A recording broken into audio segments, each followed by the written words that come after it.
여러분 안녕하세요. 2019년이 밝았습니다. 네, 새해 복 많이 받으시고 하시는 일 모두 다 잘 되셨으면 좋겠어요. 네, 새해 처음 인사드리네요. 자, 오늘 이 시간에는요, 뭐에 대해서 말씀드릴 거냐면요, 학교나 혹은 주위에 너 상담 좀 받아봐 하고 권유 받았을 때 그때 어떻게 해야 되는지 말씀을 드릴게요. 결론부터 말씀드리면요, 부모님께서 받으셔야 돼요. 부모님께서 상담을 하셔야 됩니다. 왜냐하면 아이들이 자기 감정을 이해하고 받아들이고 표현하고 이런 것이 많이 서툴거든요. 자, 그럼 왜 그런지 차근차근 말씀드릴게요. 자, 전화가 울립니다. 그래서 전화번호를 봤더니 학교 번호예요. 담임선생님 번호예요. 긴장되시죠? 무슨 일이 있을까? 우리한테 무슨 일이 생길 거 아닐까? 무슨 사고 난 거 아닐까? 뭐 여러 가지 생각하실 텐데 전화 받죠.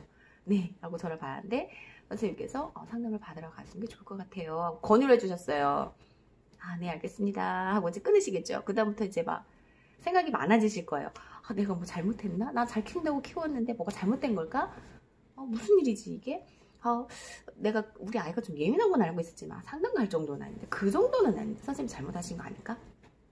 그렇게 생각을 하시게 되죠.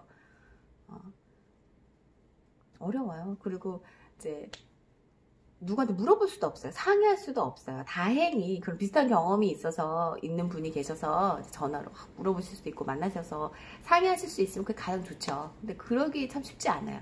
왜냐면 우리 가족이기 그리고 우리 자녀의 일이기 때문에 그게 좀 많이 힘들죠. 예. 그래서 부모님이 많이 흔들릴 수가 있는데 그럼 아이도 굉장히 혼란스러워요. 나는 그냥 잘 지낸다고 하는데 선생님 왜 자꾸 나만 미워하지? 왜 나한테 엄마 전화해가지고 상담받으라고 하지? 라고 생각하거든요. 그럴 때는 이제 결심이 필요하시죠. 결단을 하셔야죠. 예. 권유를 받았을 경우에는 아이랑 대화를 해보세요. 근데 만약에 아이가 엄마 나 상담 안 받아도 돼. 엄마 그 걱정하는 거 아니까 내가 안 하도록 노력할게. 이렇게 얘기할 수 있다면 그러면 뭐 안 가셔도 돼요. 근데 이런 정도 얘기할 수 있으려면요. 고등학생 정도는 돼야 돼요. 그러기 쉽지 않아요. 상담센터든 심리검사를 받을 병원, 정신과 병원이든 가셔야 돼요. 가시는 게 가장 좋습니다.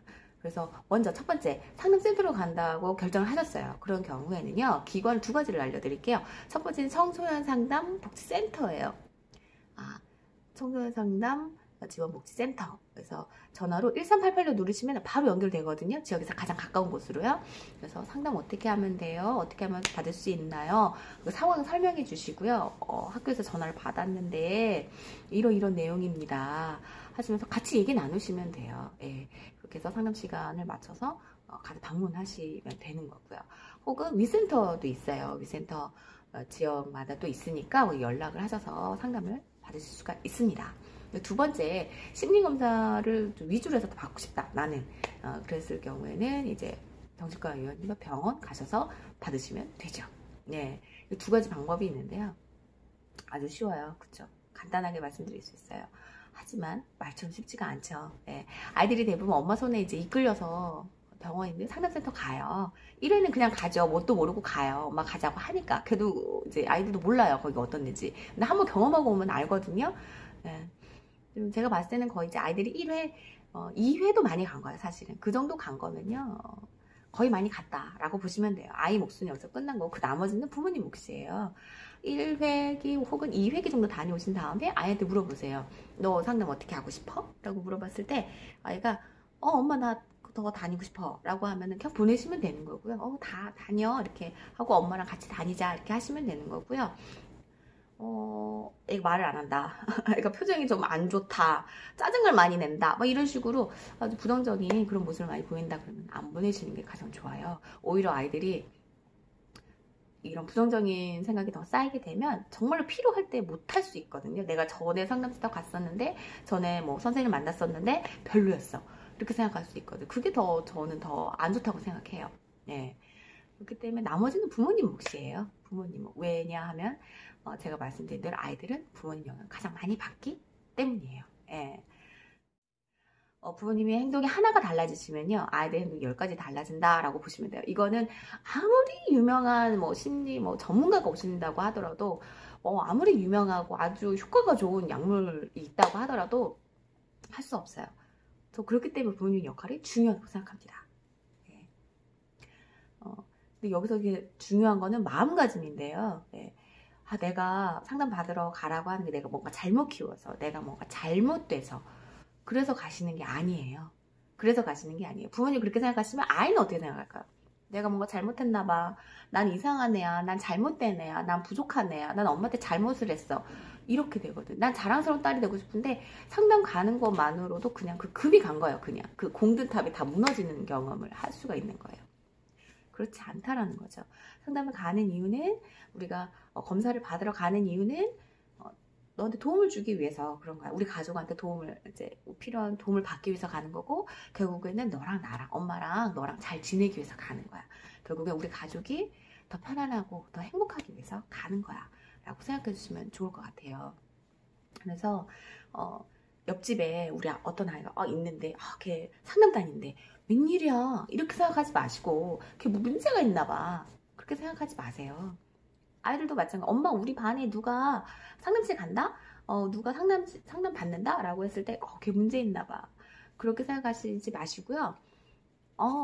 제가 뭔가 마음이 편해지기 위해서 상담을 하나 봐. 너도 마음이 불편하고 그럴 때 상담실을 찾아가렴. 이렇게 말씀해 주시고요. 부모님이 상담을 받아 다니신다 라고 했을 때는 박수 쳐주세요. 정말 가족의 행복을 위해서 노력하신다. 대단하시다. 그런 분위기가 필요하다고 저는 생각을 해요. 왜냐면 누구나 다 어려운 일을 다 겪거든요. 저도 마찬가지고 여러분도 마찬가지고 그러셨잖아요. 다. 우리 아이들은 더 빨리 겪는다는 거죠. 그런 것들을. 그래서 상담이 필요한 거예요. 그래서 서로 박수 쳐주고 격려해주는 그런 분위기가 필요하다고 생각해요. 물론 부모님이 상담을 받는 거 쉽지 않아요. 제도적으로 받침이 돼야 되거든요. 지금 학부모 상담 주간이라고 해서 상담 기간이 있지만 가는 거 쉽지 않으시잖아요. 정말 쉽지 않죠. 그런 제도가 있는데도 불구하고 가기가 쉽지 않아요. 정말 쉽지 않은 일입니다. 그러니까 박수 쳐드려야 되는 거고 꼭 그걸 하셔야 돼요. 그렇게 하셔야 됩니다. 아이들은 눈 감고 눈 뜨고 이제 아침 오잖아요. 그만큼 또 잘합니다. 눈에 보이지 않죠. 예. 근데 그 작은 나무였던 그 아이가 나중에 보면 이렇게 커져 있어요. 그거는 하루아침에 큰 게 아니죠. 조금씩 자라는 거거든요. 그렇게 해서 자라는 거거든요. 그 시기요 다시 오진 않거든요. 그 시기에 아이가 힘들어할 때 바로 도와주셔야 돼요. 그래야지 후회하지 않으세요. 그렇기 때문에 아이가 도움을 요청했을 때, 혹은 주위에서 얘가 도움이 필요한 것 같아요 라고 했을 때 지나치지 마시고 가셨으면 좋겠습니다. 두 가지 방법이 있다고 했죠. 상담센터로 가시든지 아니면 병원에 가셔서 심리검사 위주로 해서 받으시든지 그 방법은 있습니다. 그 시기를 놓치지 마세요. 그 상담했을 때 전 이제 중학교에 있으니까 상담 권유 전화 드려요. 그렇게 했을 때 그런 말씀 많이 하시더라고요. 초등학교 때 들었어요. 이미 그 얘기를 들었어요 라고 말씀하시는 분이 꽤 되셨어요. 이미 아이는 보이는 거죠. 그런 집단 생활을 하면서, 학교 생활을 하면서 담임선생님이나 친구 눈에는 그런 게 보이는 거예요. 근데 그 부분을 잡아주지 않으시면 계속해서 커지는 거죠. 중학교 와서 바로 막 달라지고 고등학교에서 달라지고 그렇지는 않아요. 네. 그 시기를 놓치지 않았으면 하는 바람에서 이렇게 말씀을 드렸습니다. 제가 오늘 말씀드린 거요 정말 쉽지 않은 거고요. 제가 이제 간단하게 말씀드렸지만 쉽지 않은 거고 힘든 일이에요. 하지만 부모님이기 때문에 하실 수 있는 거거든요. 그 얘기를 누가 하겠어요? 누군가는 해야 된다라고 생각했어요.